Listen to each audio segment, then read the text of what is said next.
শুক্তো এমন একটা আইটেম যা প্রত্যেকটা অনুষ্ঠান বাড়ির দ্বিতীয় নম্বরে স্থান করেছে। মানে কোনো একটা অনুষ্ঠানে গরম ভাতের পাতে ঘি দেওয়ার পরেই যেই আইটেমটা আসে সেটা হলো কিন্তু শুক্তো।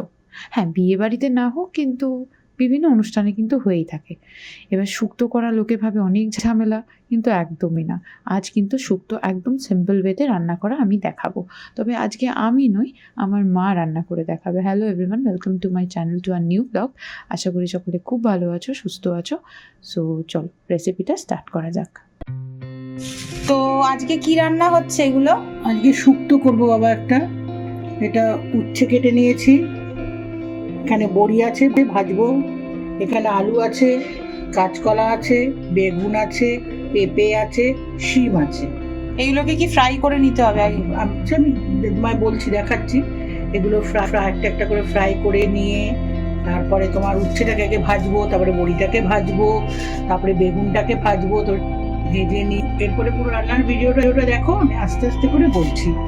এই মশলাগুলো দেবো: কালো সর্ষে, রাঁধুনি, পোস্ত, আদা আর পাঁচফোড়ন আর তেজপাতা সম্বরায় দেবো। দুটো কড়া দুদিকে বসালাম, কোনো বড্ড বেলা হয়ে গেছে আজকে। এটাতে এখন বড়ি ভাজছি।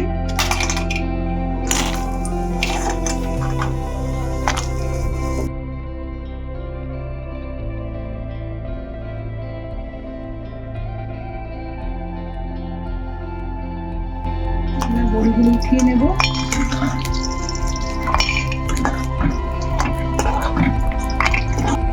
এবার উচ্ছেটা ভেজে নিই।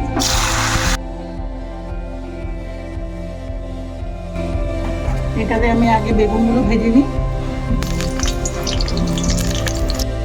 বেগুনটা ভেজে তুলে নিয়ে সমস্ত সবজি একটা একটা করে ভেজে নিই। এটাকে একটু ভেজে নিলাম, যেটা শক্ত থাকে তো।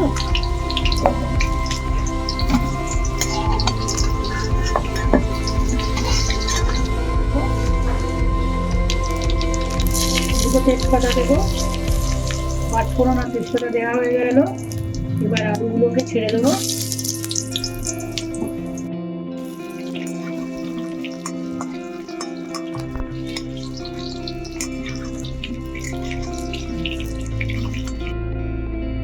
এবার কাঁচকলাগুলো দিয়ে দেবো।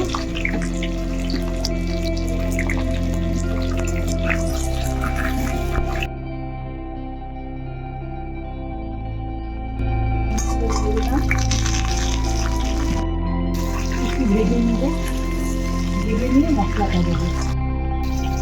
এবার মশলাটা দেবো, এর মধ্যে কালো সর্ষে, পোস্ত, রাঁধুনি আর আদা একটু বেশি দিতে হয়।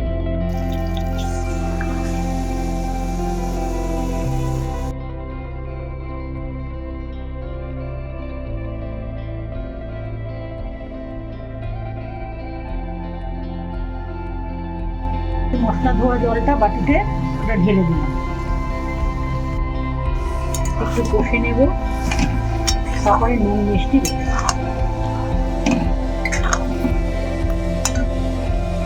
পেঁপে সেদ্ধ হতে দেরি হয় তো। বেগুনটা এখন দেবই না, নামানোর আগে দেবো, কারণ বেগুন একদম ঘেটে বড় হয়ে যাবে।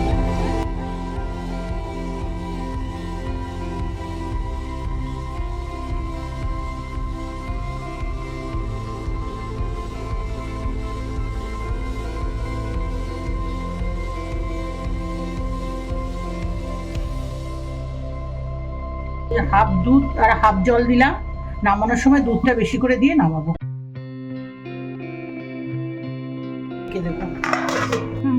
এবার নুনটা দিয়ে দিলাম।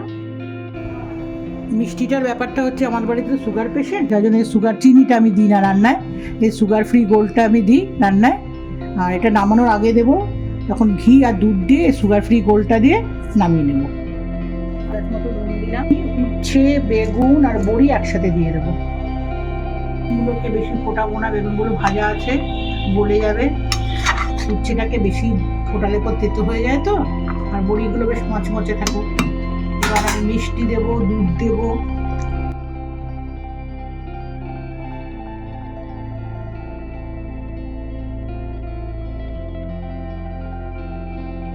এখানে সব যত সবজি দেওয়া যায় তত ভালো। সজনে ডাঁটা দিলে ভীষণ ভালো, সজনে ডাঁটা দেওয়া দরকার, কিন্তু আমি আজকে বাজারে না সজনে ডাঁটা পাইনি। যার জন্য সজনে ডাঁটাটা দেওয়া হলো না। আরেকটা জিনিস আজকে আর দিতে আর ভালো লাগছে না, সেটা হচ্ছে একটা গুঁড়ো মশলা, মানে 5 ফোড়ন আর সর্ষেকে খালি করা নেড়ে ওটাকে গুঁড়িয়ে নামিয়ে ঢেকে রাখি ঘি দেওয়ার পরে ওটা। কিন্তু আজকে আর ইচ্ছে করছে না, যে ঘি দিয়েই নামিয়ে নেবো।